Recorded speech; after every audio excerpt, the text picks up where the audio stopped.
Hello everyone. இன்னைக்கு நம்ம ஒரு ஈஸியான பிரேக்ஃபாஸ்ட் ரெசிபி French toast எப்படி செய்யறதுன்னு பார்க்கலாம்.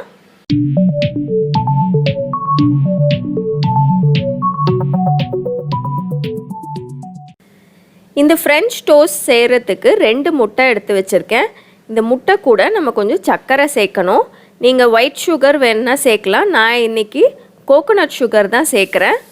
நான் 2 டேபிள்ஸ்பூன் கோகனட் சுகர் சேர்த்துருக்கேன். உங்களுக்கு இன்னும் கொஞ்சம் ஸ்வீட்டாக வேணும் அப்படின்னா நீங்கள் 3 டேபிள்ஸ்பூன் கூட சேர்த்துக்கலாம்.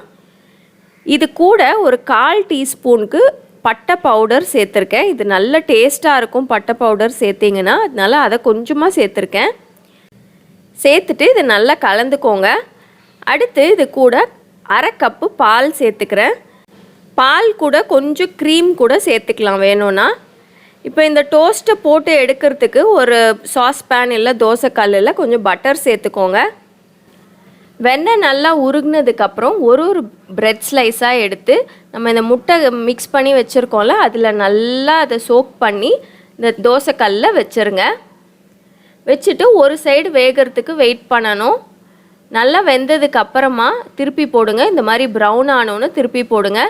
இந்த சைடும் நல்லா இந்த ப்ரௌன் கலர் நல்லா டோஸ்ட் ஆகிறதுக்கு இன்னும் கொஞ்சம் பட்டர் சேர்த்துருக்கேன். 2 பக்கமும் நல்லா குக் ஆனதுக்கப்புறமா நீங்கள் எடுத்துடலாம்.